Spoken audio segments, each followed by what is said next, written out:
Hello, my friends. It's May 17th, 2018, and it's time for today's big story. I'm sorry, it's been so busy lately. It's almost like E3's coming up or something. There's a ton of news coming out. There's a ton going on. I'm setting up all kinds of appointments for E3 and stuff like that. It's insanity. I don't have the time to record a regular video and edit it today, but I still want to do a top story, or big story. And I thought we'd talk a little bit about Donkey Kong Country Tropical Freeze today, because it's really fun news, really exciting, or at least I'm happy to see it. So Donkey Kong Country Tropical Freeze has been out for 2 weeks in Japan on the Switch we're talking about. And in those 2 weeks, it sold 122,719 copies.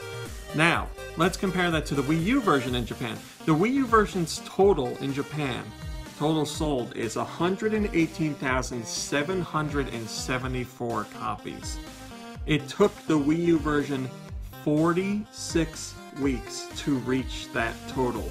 In other words, the Switch version has outsold the Wii U version in 2 weeks. That is crazy.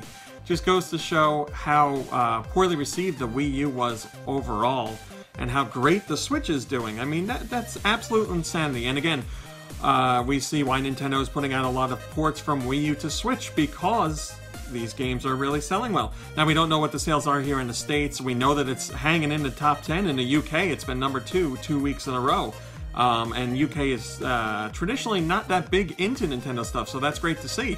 Here in the States, I would be very surprised if it wasn't in the top 10 for the next NPD numbers whenever those come out. So I'm sure it's doing well here, but yeah, another successful story of a Wii U port to the Switch. Comment from Hinfungo Nintendo says, "Happy for Retro, game really deserves this second shot." I mean, yeah, I honestly think it's one of the best platformers I've ever played. Just something about the cohesive experience of the game I really enjoy. I think Retro did an amazing job with it, just like they did with Donkey Kong Country Returns.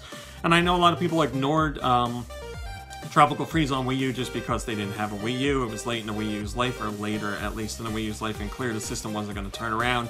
A lot of people were like, I don't want more Donkey Kong from Retro, I want Metroid, but I think that feeling has kind of subsided now that we know Metroid Prime 4 is in the works, even if Retro isn't doing it, so they're more willing to embrace something like that. Plus, Switch is a new system, and people are more willing to buy all different kinds of games, be they new games or ports of old games, so yeah, it seems like the game is doing well. So, did you buy it? Did you pick it up? Are you playing it? Is it the first time you had it? Did you already have it on Wii U? Let me know. I'd like to hear. But that's it for today's big story for May, 17th, 2018. Thanks for watching, liking, subscribing, and commenting is very much appreciated. I'll be back tomorrow for whatever tomorrow's big story is, and I sure hope you'll join me to check it out. So until then, have a lovely day and a lovely evening, and I'll see you in a few short hours. Hey guys, RMC here from Go Nintendo. If you like what you saw in the video, why don't you give us a thumbs up and maybe even subscribe? We'd love to have you. If you want to see what else we're up to, you can check out GoNintendo.com for 24-hour Nintendo news. You can visit us on Facebook at Facebook.com/GoNintendo. You can check us out on Twitter at Twitter.com/GoNintendoTweet. And we're even over on Instagram at Instagram.com/GoNintendo. I put all the links in the description just to make it easier for you guys to follow. Thanks a lot!